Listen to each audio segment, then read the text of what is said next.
Ladies and gentlemen, The Office.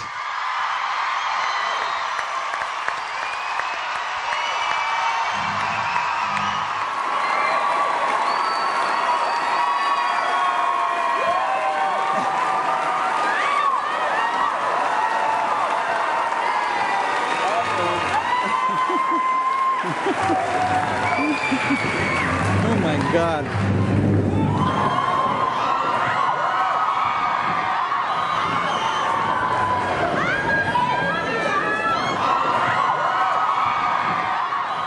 First question. Which actor is most like their character on the show and which is most unlike their character? Hey, what's up? I love you, Scranton. Yeah, Yes, Angela is the most unlike. like. Angela's most unlike, and Mindy is probably most like Kelly now. Really more than BJ is like Ryan? Oh, yeah, it's a tie. Oh, Wait a second. The I fight played Katie in continues. All right, our second question tonight is for Ed Helms. Ed, what has it been like going from The Daily Show to a scripted show like The Office? Well, oh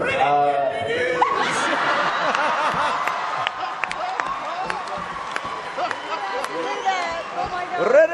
dude.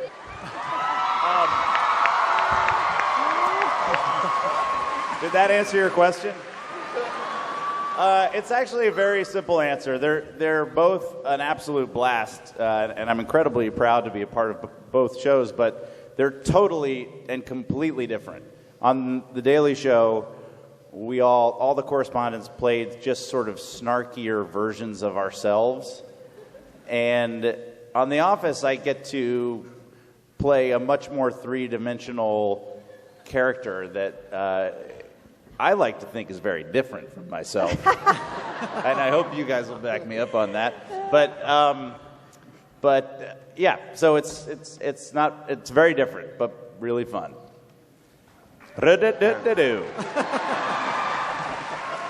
All right, my next question is for Angela Kinsey. Angela is a complicated character. What steps do you take to get into her mindset?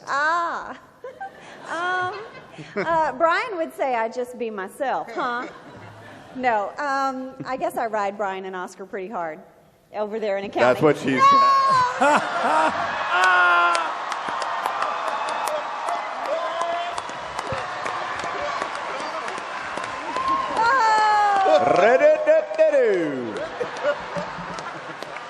All right. Okay, I walked into that one. Shiitake mushrooms. Okay, so I think my character is really complicated, and I love that about her. And I guess the way I prepare for her is I think a little bit about some ladies I worked with at 1-800-DENTIST. And I once was yelled that I did a Christmas bow wrong for the Christmas party. And so I think about those folks.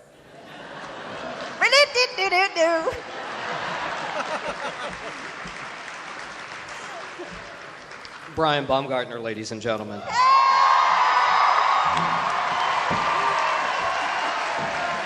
Thank you. Thank you so much. I enjoy your devious, mischievous expressions. Do you practice your facial expressions in the mirror? What do you mean?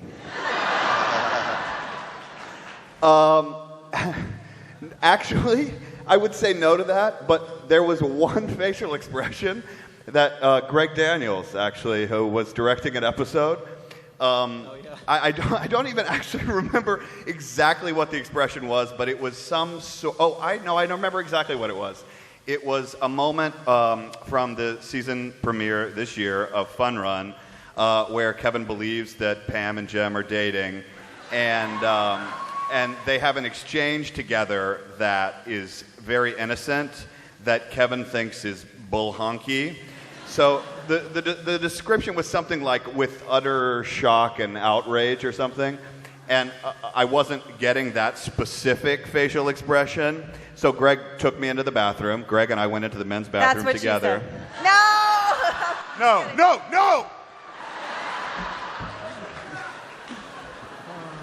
And we did facial expressions. I came out and did it. And nailed it. And nailed it.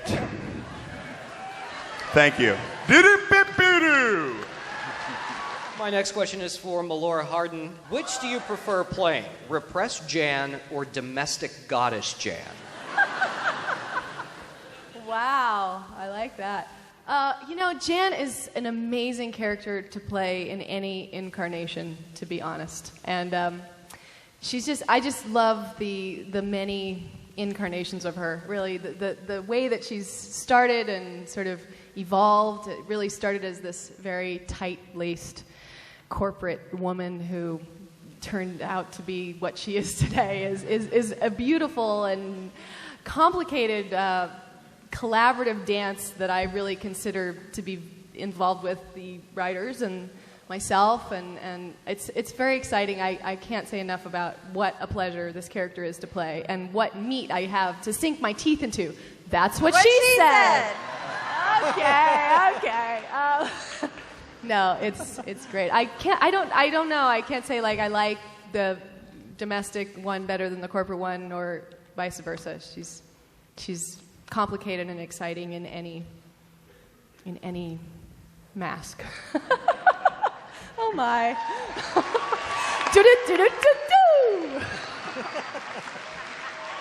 Leslie David Baker. Your character gets annoyed by his coworkers.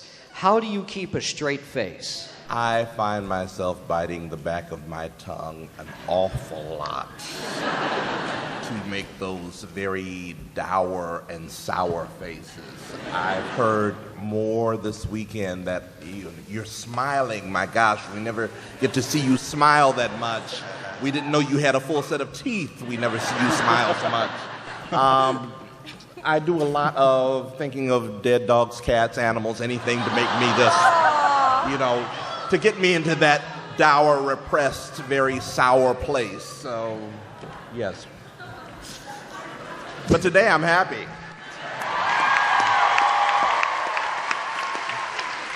The pills kicked in.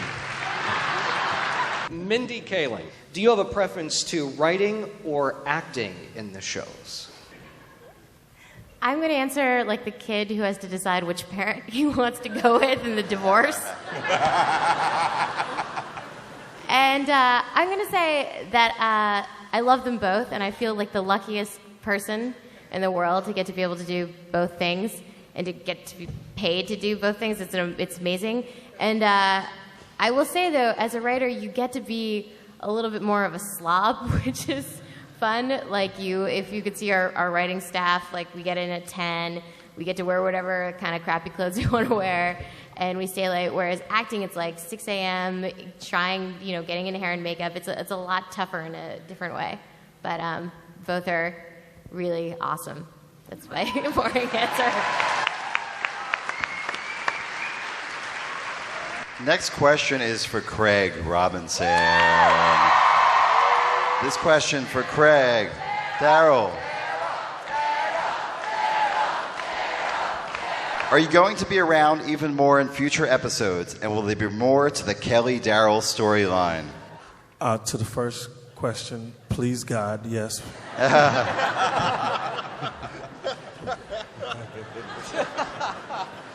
And I think the second question could best be answered like this.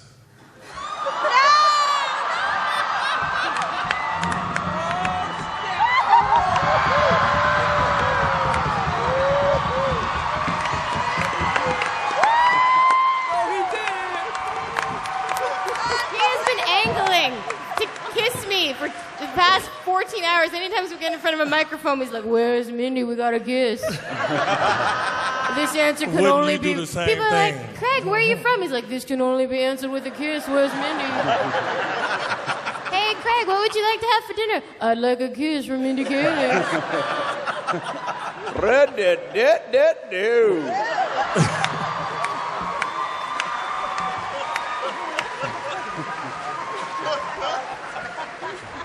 Next question. This is for Kate. Kate Flannery. What is Meredith's backstory in your mind beyond the alcoholism and divorces? You know, it's funny. I feel like I've exposed a lot of body parts, but not a lot of storyline. So I sort of imagine that one of Meredith has been divorced twice. I actually imagine that one of her ex-husbands, is either a serial killer or I don't know, or just buries people's body parts out in the woods of Scranton. I don't know. No, I think it's pretty dark. I think it's a dark. In a funny way. Go darker. But I just want to say, since I got here, everyone, I just want to say, people are telling me I'm beautiful in Scranton. I'm never leaving Scranton. I love you guys. You guys are awesome. Really. I'm beautiful here. Thank you. Thank you. Ladies and gentlemen, Oscar Nunez. Oscar, you have an improv background. Does that training help you on The Office? Yes, no, I don't know. It's improv. They train you to think on your hands. I mean, to think off the top of your head. And no, of course, it's helped. Of course, it's helped tremendously. And because of what? Reno rocks! Woo! And yeah, it does. And a lot of us actually met. I mean, I know Angela and I have known each other, through improv. A lot of people up here have done improv. Right. So it is fantastic. If there's any kids out there who are studying to be a lawyer or a doctor, I say quit and get into join an improv troupe. Yeah. And I strongly suggest that. Thank you. Ladies and gentlemen, the man, the myth, the legend, Creed Bratton.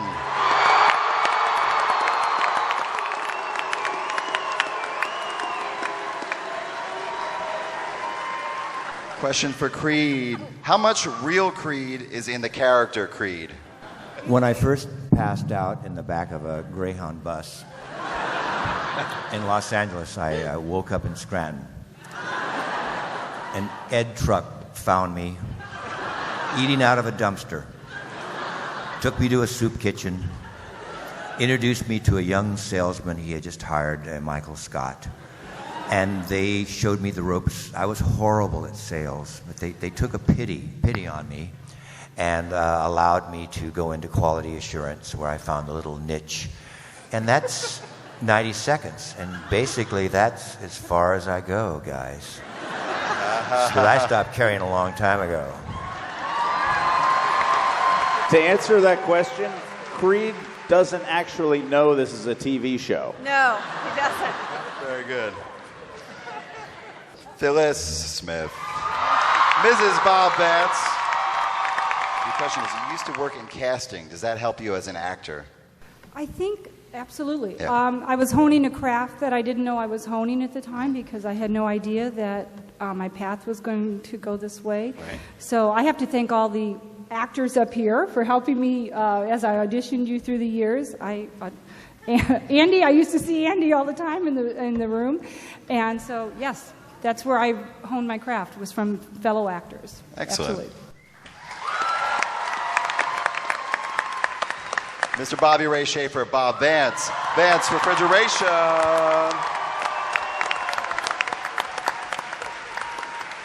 What is Bob Vance, Vance Refrigeration, planning to do for Phyllis for their wedding anniversary? Excuse me, I lost my voice today, but I've had really bad luck with Susans in the past. This is a very... Oh. What am I going to do for her anniversary? Well, I told one of the producers, who shall remain nameless, Phyllis needs a new car. An Escalade with spinners. We need like $100,000 ride for her, because Vance Refrigeration is doing so well, and I owe it all to her.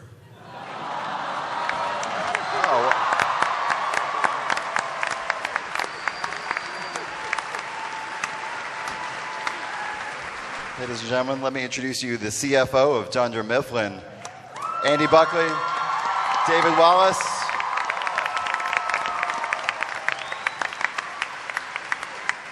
You play a CEO with frightening accuracy. Who was your inspiration?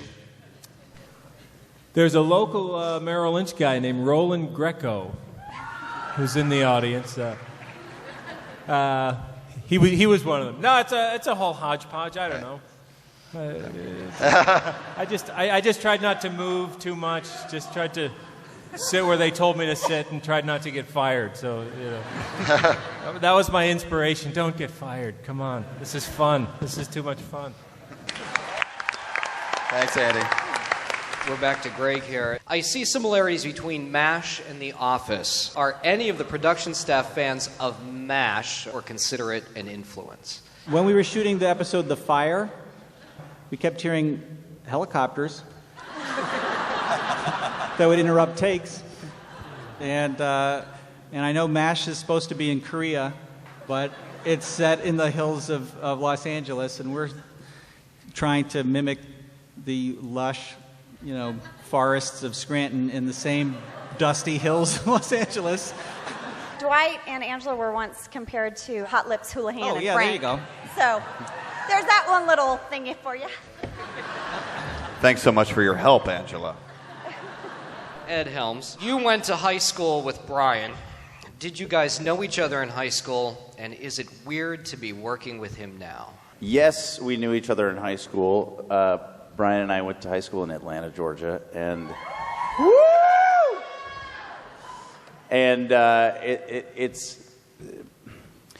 it's awkward for me to talk about because Brian at the time was dealing with a heroin addiction and sad but true. We weren't very close because he was most of our junior year he was on trial for murder, and it was just a very dark period in Brian's life. But the truth is, we were both in a bunch of plays together. We were both kind of nerds. I'm going to claim that you were a nerd also. I was a nerd in high school, and Brian's a year older, 1 year, right? Yeah, as far as you know. Yeah. And it's extremely awkward to work with him now. Extremely awkward. I know. I will actually. If I know I don't want to skip Angela, and I want my own question, but I can answer. We were actually shooting the webisodes that Oscar and Angela and I did with a lot of the other cast members at the very end, right before summer, and I was in the break room back at the back of Dunder Mifflin, and I'm standing there talking to the camera, and suddenly over the cameraman's shoulder, I see Ed Helms, who I went to high school with, and it was like a mind-blowing thing. Like, why are you here? That's true. Why am I doing this in front of you? We hadn't seen each other in like 15 years at that point. Yeah. Yeah, it's pretty crazy. Because I hate The Daily Show. Was it instant? What do you think the current relationship between Angela and Dwight is? Well, oh, Dee. I think Dwight is in the doghouse because he mercy killed my cat. And I think it's going to take Angela Martin a long time to get over that, and she's going to make him suffer for it. And, maybe she'll nard dog it a little. Whoa, red-at-dude. I think there's some saucy love triangle there. All right, Brian, here's your own question. Can you sing and play drums in real life? And have you ever been in a band like the one Kevin is in? Well, it's interesting. I was touring with the Police last summer. No, I cannot play any instrument. Paul Lieberstein, who plays Toby on the show, he does drum a bit and gave me lessons. And then we had an amazing drummer who worked with us on Phyllis's wedding episode. But I don't really sing, nor have I ever been in a band. I'm not that cool. Yeah, thank you. I love you too. I love you too.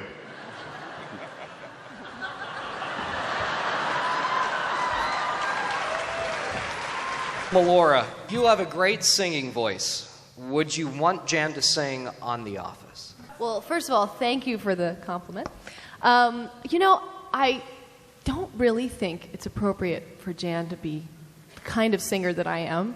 The only thing I could ever think of Jan ever singing would be like some kind of a twisted, sweet lullaby to Michael.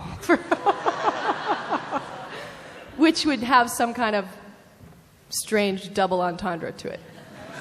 That would be the only way she could sing, but she wouldn't sing that out very loudly. It would be very soft and sweet, like twinkle, twinkle, little star, how I wonder what you are.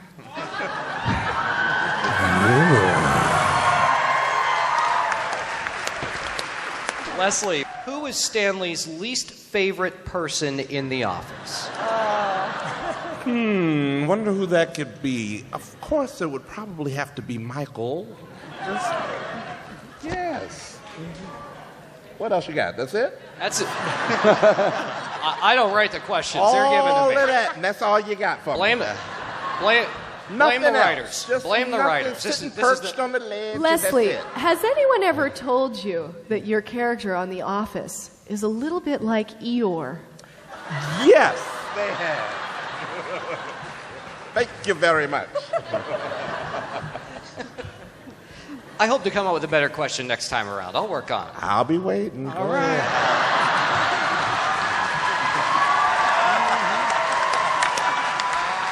All right, Mindy, what was your inspiration for turning Kelly from the conservative character we see in Diversity Day and the Dundies into the girly girl, outspoken character she is now?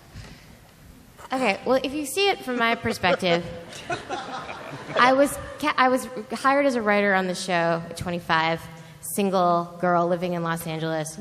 And Greg Daniels said, hey, I want you to be on the show. I think it'd be cool. We're going to put you in the most hideous outfit you have ever worn in your entire life and no makeup whatsoever.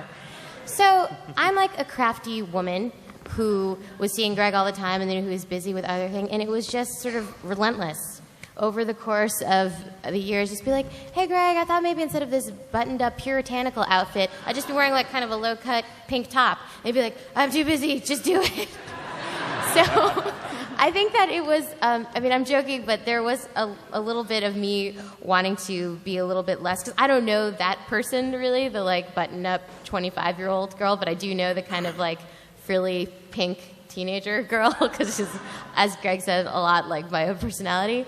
So, yeah, that's just been something that the show has, and I've been leading that crusade since the first season to try to make her into more of like a mall rat, which I guess is what she is now. Greg, can I lose the puritanical tops?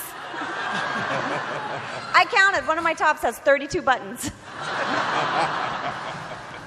No, I wised up to that. Sorry. Craig, how long before Daryl finally flips out on Michael? I think that question could best be answered like this.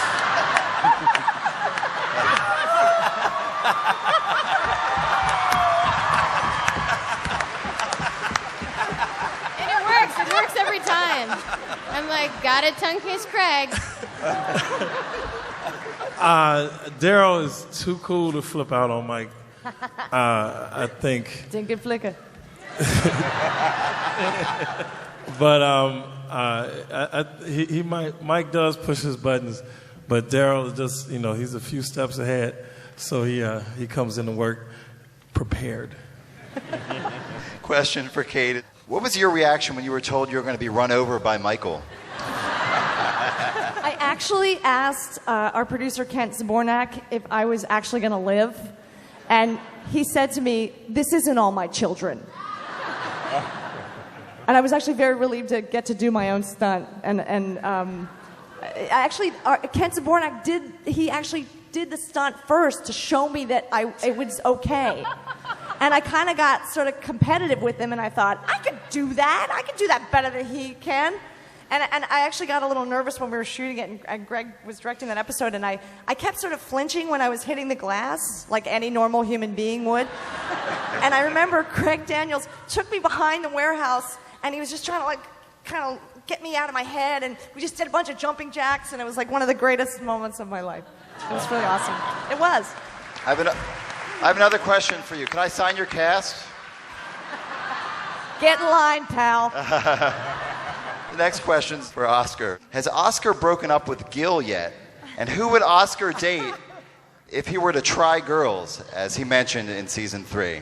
That's interesting. I asked about that to Greg. I said, "Is he? What's happening with his character in the relationship?" And he took me out to the alley, and we did jumping jacks and sit-ups. We ran around a little bit, and I got real sweaty, and then he just took a picture of me and walked away. And I don't know what I didn't get an run you answer. over with a car. I don't have an answer to that. But that was the process. I think he was trying to tell me something in his own way about the process. No, I trust the writers implicitly in whatever they have in store. It's bring a great ride and bring it on, whatever happens to the character I've gotten. As long as he's not in a coma, because that would limit my range of acting if he were just lying prone. This isn't All My Children. Other than that, I'm fine with yeah. Creed. I love the extended scene on Booze Cruise. Will you be playing guitar in any upcoming episodes? Well, I don't know. That would be a Greg Daniels question, I guess. I got to sing a song in karaoke, Spinning and Reeling, a song I wrote. And of course, we're playing today. But I don't know. That's a writer's question, actually. But thank you very much. Phyllis, was it fun for you to tell Angela off? You better believe it. It is so hard to be mean to Phyllis in scenes, you guys. She has the sweetest personality and sweetest face, and I just have to walk up to her and be like, "You're a whore." Angela, Hey, watch Blue it. Whorish? Is Blue whorish too? Of course Blue is whorish. Okay, Anything fine, Phyllis fine. wears is whorish. I can take it off, Angela. Hey! Oh, that's my bit. Everyone loves Bob Vance, Vance Refrigeration. When are we going to see more of him? I'm not sure what's that implying. Bob Vance, Vance Refrigeration. Bob Vance, Vance Refrigeration. Bob Vance, Vance Refrigeration.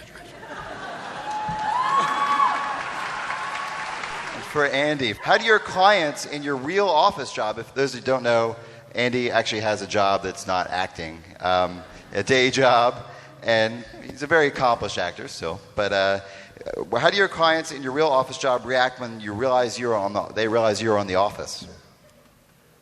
Well, I guess we'll find out next week, huh? No. People actually get quite a kick out of it. Because, I mean, for those of you who watch the show, I've really only been on it a couple of times. So it doesn't take a lot of time. It's like I have a golf habit or something like that. So far, so good. We'll see. Okay. Go Nittany Lions, baby. Big night tonight. Yeah, but you guys kind of need to know the story about Andy. This is really cool, actually. Andy was a professional actor. He quit acting to become a stockbroker. He, has a great business doing that and works with Merrill Lynch. And Phyllis, or Allison Jones, our casting director, ran into him on the street and said, "Oh, you'd be perfect for this CEO in The Office." And Andy was like, "Well, I'm not acting anymore." And Allison, "Please, just come and do this." And here he is. So it's a pretty exciting story because this is really like his little side thing. You people, this is just a little side thing for me. This is your lives? My God. Yeah. My God. He has a real job. Yeah. Greg, I am always available. Always. All right, Ed. What would your Second Life character be like? I think that question can best be answered by Greg making out with Mindy. And there you go. Rid-a-doo-doo-doo. Wait, where's that from? Can I ask where rid-a-doo-doo-doo comes from? Because we do that in the writer's room when we think we've pitched something funny. But I don't know. Ed, where is that from? I don't know. That came from I know what it was. It was when we were Jim and I were driving, and I had him beer me a CD and all that. But I think that's kind of how I sing songs to myself when I'm hanging out by myself. And this was just a fun place to kind of, I don't know, Break it out. inject that into Andy's character. But I do that. That's kind of how I talk sometimes. Can I also tell you guys that Ed does the best Tom Brokaw? Yes, do it. yes. And he does it on set all the time. Tom Brokaw drunk. The Israelis have once again launched an all-out attack on the Palestinians.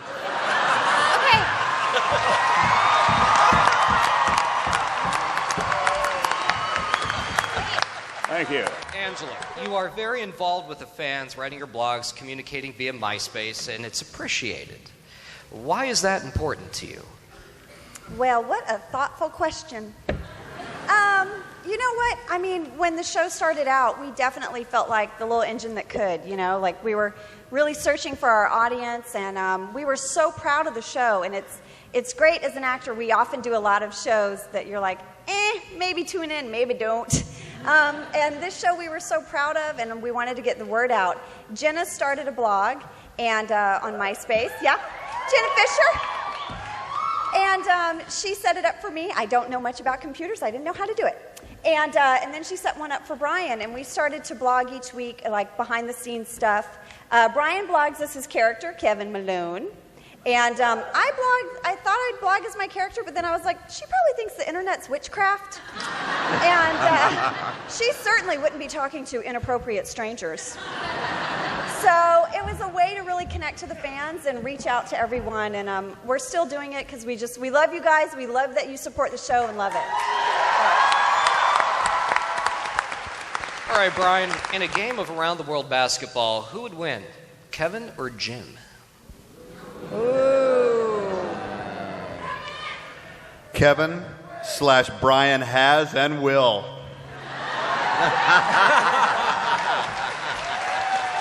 That is true. We had a basketball goal set up. We had a basketball goal set up outside by where our rooms are, and we started playing horse. Some of you might be familiar with it. John Krasinski and I, and he would lose. And we bet M&Ms, and he would double or nothing, double or nothing, double or nothing, double or nothing. By the time we were done, he owed me a lot of M&Ms. And then he would eventually win because I'd let him, but it's fine. Oh. Of course, John isn't here, so. Oh, I know, ladies, I know. Melora, saline, silicone, or Wonder Bra? Wow, what an interesting question. You know what? It actually is. It's a fabulous feat by the wardrobe department, and it is mostly made up of, fully made up of, a D-sized bra and lots of very hard padding that pushes my real breast to the very tippity top of the bra, so that by the end of the day, needless to say, I'm quite relieved to take off my strap-on chest. That's what she said. That's what she said. Oh, there it is. Leslie, which do you prefer? Sudoku, word search, or the classic crossword puzzle? Absolutely the traditional crossword puzzle. It's tried, it's true, it's absolute. Actually, somebody out here gave me a brand new crossword puzzle book, so it will be put to good use. Traditionalist. None of this new Sudoku stuff. No. Very traditional and simple and basic. Yes. Excellent. Mindy. That was it? You can have mine. I'll give you a repeat. I'll give you a repeat at the end of the end of the panel. Come on, Daryl, kiss me.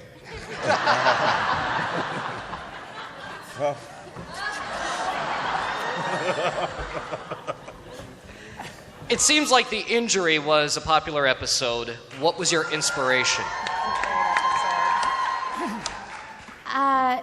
The Injury is probably my favorite episode that I've written, and thank you. And wait till next week. Oh yeah, that's right. I have an episode next week. That's nice. I like also. But the injury was fun because I believe it's like one of the silliest premises, Greg, that we've ever had.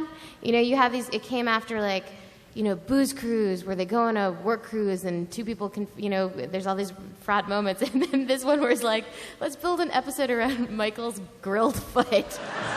Which I thought was amazing because Greg has a very silly side as a boss. I mean, he's a great leader and he's very serious, but he's absolutely the most goofy person ever.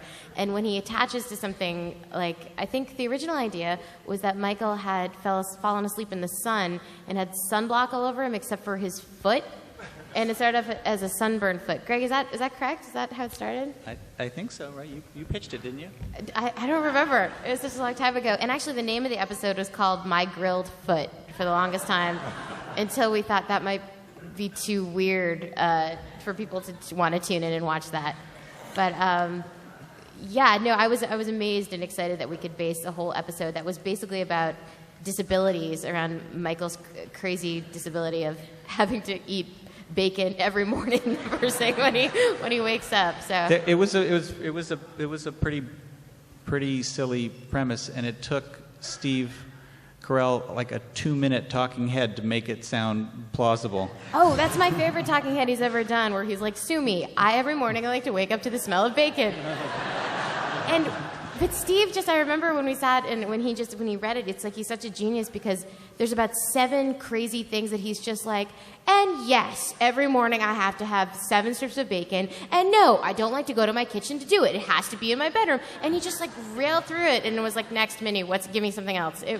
So he's like such a genius, so he can make something so crazy into something that I just like love thinking about. And it was, yeah, that's a great, fun episode to have written.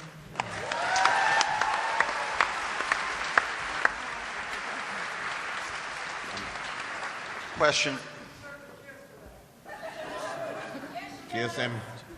Go on and kiss him. Get it out. Another kiss. Another kiss. This is the worst. I have a boyfriend who's here, I think. He's like... You had a boyfriend. Not He left anymore. and he took your purse with him. Question for Craig. Can you tell me a little bit about the rest of the warehouse crew? Absolutely. We have Lonnie, who is played by Patrice O'Neill, a fantastic comedian. Mindy Kelly called him a sea monster in one episode. Then we have Calvin. What's Calvin's name on the show? Lester. Lester is played by Calvin, and then Carly plays Madge. Carly is played by Madge. Madge is played by Carly. Madge, that's what I said.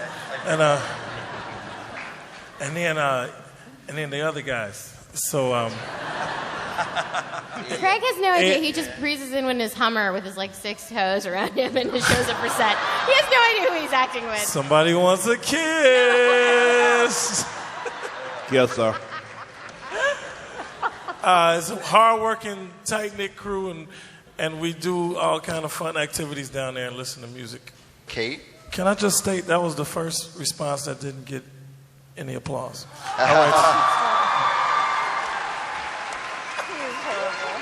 I'm just playing. Question for Kate is, you're from Philadelphia. What was your favorite part of growing up in Pennsylvania? How about it? What was my favorite part of growing up? Well, my family owned a bar, and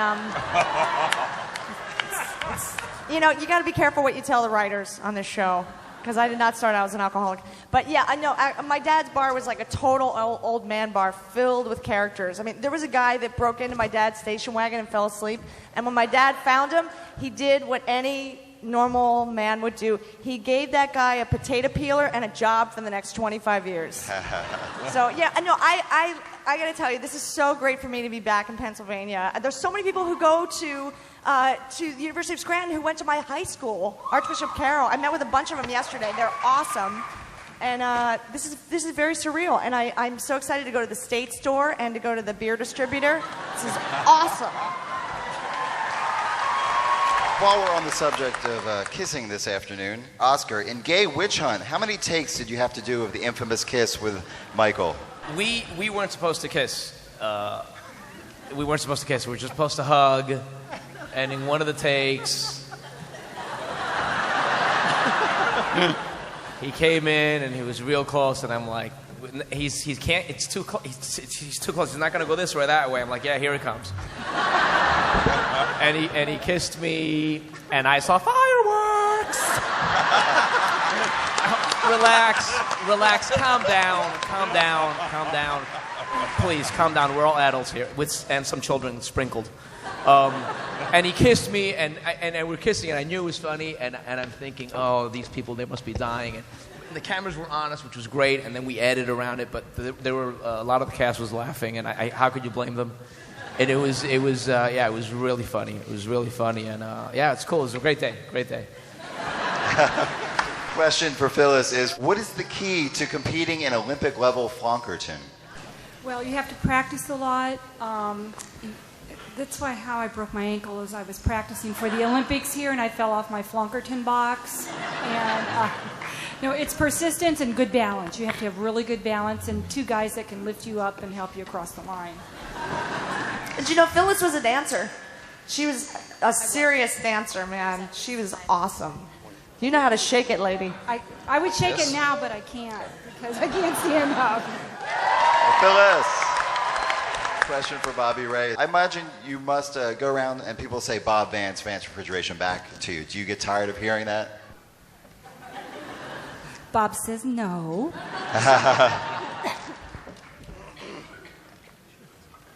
Bob Vance Refrigeration says no.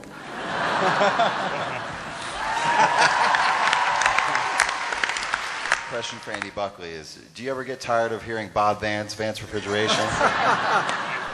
Before I answer that, I would just like to see Kelly and Daryl kiss again while I answer. Mitch, I would too. And I would also like Creed to answer this question. He's ducked a lot of... No, that's the question. Now, the question is, do you ever get recognized? This is from... Go ahead. From one of my family members? Yes. Oh my God, I got recognized once. It was the greatest thing. I got such a kick out of it. It was spectacular. But it was, so no, I don't. My son recognizes me, so that's good. Thanks, Andy. Now we're going to kick it out to Josh, who has meandered out into the audience for just time for a few audience questions. Yes, Matt, we decided to move out here, and I got my first question from Laurie. Go ahead, what's your question? My question is for Brian. And Brian, we were wondering if you would give us that big, brilliant Kool-Aid smile that we've been waiting for. Kool-Aid smile!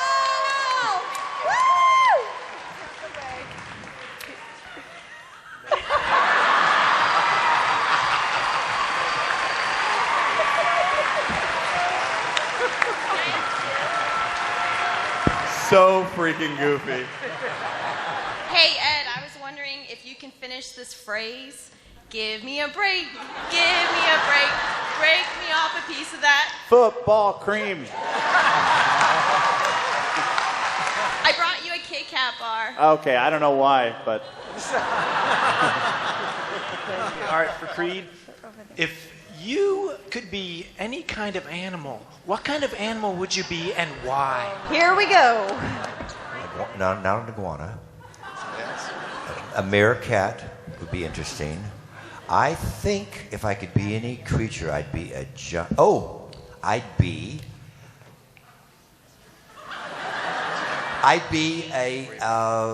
not a Tasmanian devil, no. A platypus. A duck-billed platypus. Thank you.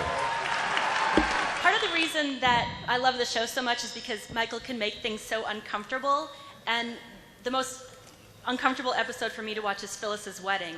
For any of you guys, what's the most awkward scene that you've had to do or watch afterwards? The hardest scene to do in the wedding was the passing gas scene.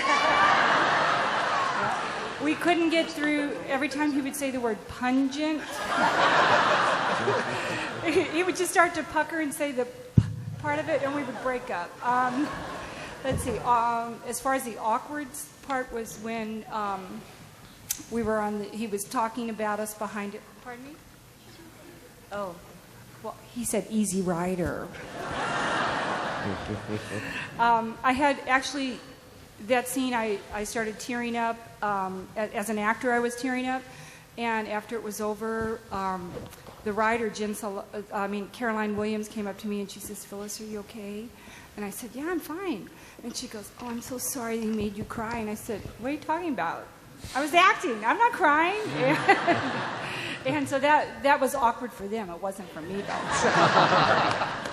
This is for Ed. After seeing the Fun Run episode, do your nipples really chafe? It's funny. I did a triathlon about a week or two after that, and it wasn't a big. I don't mean to sound like a jock because I'm not, but it was like a half a mile swim and a couple of miles bike and a couple of miles run, and I didn't bleed. I wasn't squirting blood out my nipples like it is in the episode. But it was they were chafed. Yes, they were definitely chafed. Thank you. So thank you. This is for Meredith. I just want to know how many times it took you guys to get that one perfect shot of you flashing Michael during the Christmas party. Oh my God! You know, it's so funny. I was so nervous. I had never been topless before. I know that seems hard to believe. I was really nervous, and I remember I know Steve was like trying to make me feel calmer, and he told me, he said, I'm not staring at them, I'm just looking at your clavicle. And then I thought, well, anyway, but we actually shot it like a few times, and then we thought we were done, and then we went to lunch, and because I think what Charles had, like our director at the time, he had some like medical thing, so he had to leave, so Greg actually directed it at first, and then he was fine, so he came back from lunch, and just when I thought it was all over, we had to do it again, and I was like, oh my God, you've got to be kidding me. But I think it, I don't know, I think it was worth getting it right, I guess, right? This question's for all of you. I was just wondering, for those of you who did not keep your name for the show, what made you pick that name, or what's behind the name, I guess? Oh. Well, we didn't get to pick our names. Yeah. So, Greg, why do some of us have our names and some do not?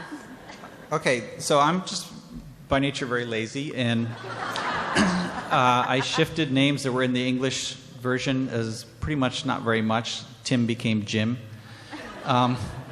And these guys' characters were not in the English script. And being lazy, I just said, okay, Angela, you're Angela. Oscar, you're Oscar. That's it. There you go.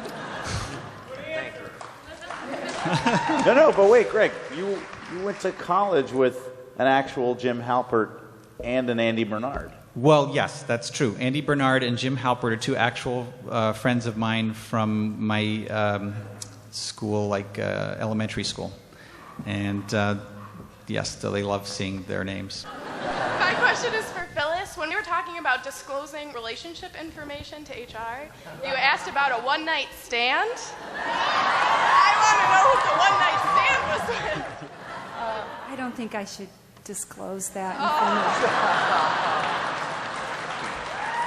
That was a prior relationship. That was really cute. All right, our next question comes from Stephanie, and Stephanie is from Carbondale. This is to Greg or Mindy as writers. I was wondering what Dwight would think of the UFO that crashed in Carbondale in the 70s.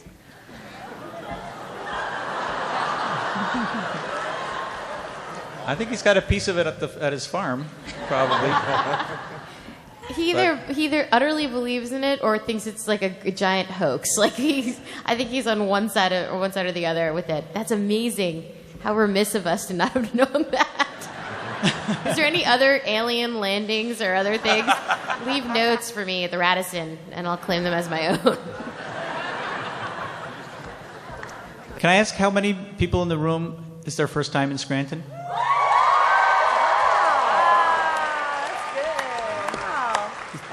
Was it what you thought it was going to be from watching the show? Are you having fun? Will you come back next year?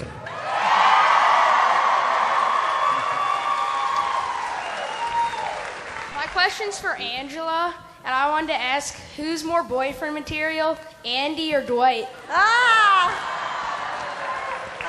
How old are you? Go ahead, answer. Hi, Ed Helms. Sitting next to me. Oh, no. Well, you know, I sort of think Dwight is Angela's weird soulmate.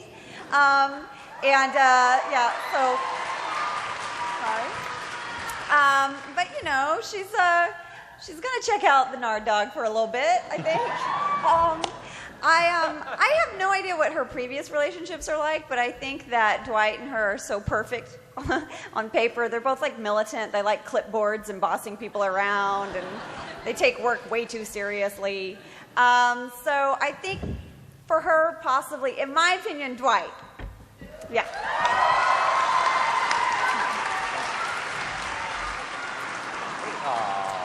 It's okay. I just want to know how you deal with jokes made at your own expense regarding either ethnicity or body weight and things of that nature. That's a great question. I actually have said before, you can't have thin skin in our cast. Let's see. They talked about my dermatitis one time. My anal fissures. Yeah. They're doing fine, by the way. That's the thing, it's everybody. Like, would you like to try my googie googie? I mean, like, you could go down the line and you would probably have some great memorable joke about everybody's, like you couldn't be Santa because you're black. Like, there's so many. I could just look at it. There's Baleful so... eyes. Yeah. Booster seat, pipsqueak. I think the point of these jokes is that it's satiric, and I certainly hope that a lot of you, or most of you, or all of you, get that is an inappropriate way to behave. And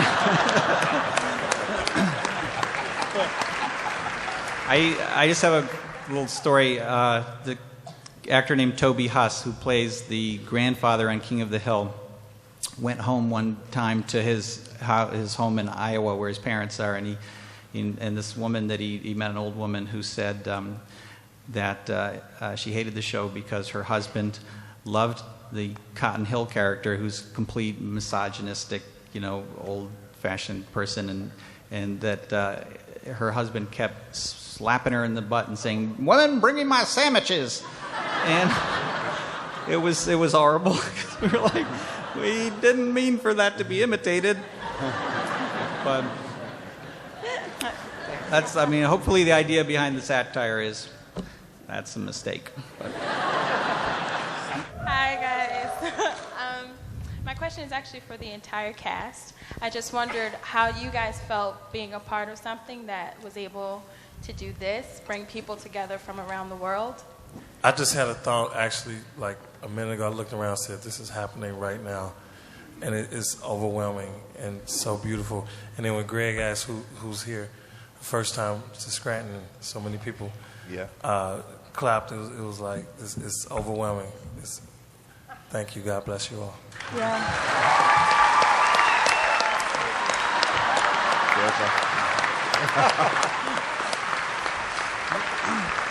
I just want to... Really, sorry. No, that's really true. Seeing so many hands of so many people who are here for the first time, I think is remarkable. And I will tell you, maybe there's someone from further away, but somebody yesterday, I made them show me their identification because I did not believe them. We have at least 2 people here from Ireland who flew in. And Ruth and Paul. Ruth and Paul. Can you please stand up? Yeah. Are you here? Yeah, is Ruth and Paul here? Are Ruth and Paul here? There they are. I love you guys. Oh my I love you guys. That is the coolest thing ever. Awesome. Hey, guys. Anyway, the support from people obviously coming here, but also the people who live here and around here has been outstanding, both this weekend and when Angela and I were here before. We're really happy to be here. Also, I just want to add, when you're on a show, when you're an actor on a show, so often we do shows that, as Angela said, you really don't care that much about, and then when you find out that you care about the show and all these other people do too, it's kind of baffling and kind of surreal, to be honest, to see all of your faces out there looking at us, and, with such excitement and exuberance and love and zest for this show. It really, there's just nothing better for an actor to feel that you're reaching people. That's the greatest thing about television, is it reaches so many people, and just amazing. I think we all feel the same way. It's just, it's incredible, really. Yeah. It's historical. It's groundbreaking.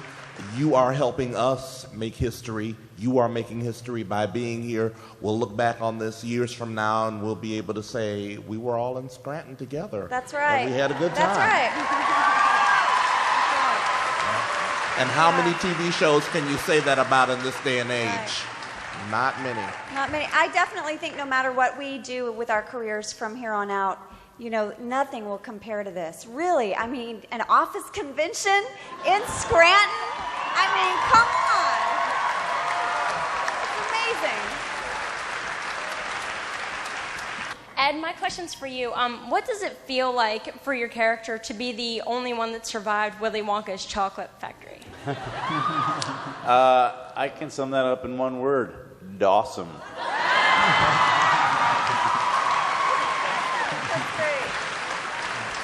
Doompity Dawsome. This question is more for Greg. And I know the show is shot in documentary style, so what I'm wondering is if you're going to keep going in that direction, and if the show in the world of The Office actually airs. Like, will the characters ever be recognized? We've talked about that in the writers' room. I think it is coming, but it's a big change. So we got to pace it. We don't see the end of the show yet in sight, but maybe.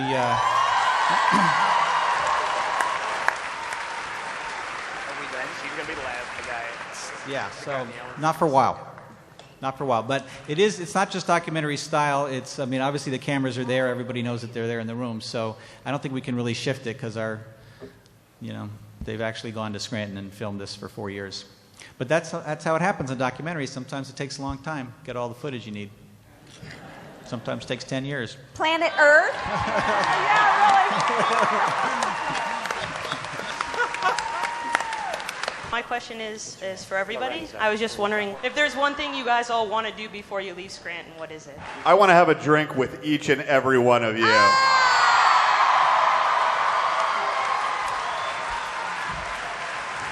That is shameless. And the final. That's over 21. I want to kiss Mindy. Are there times that you wish that you were on cable rather than NBC so you could push the envelope a little further? No.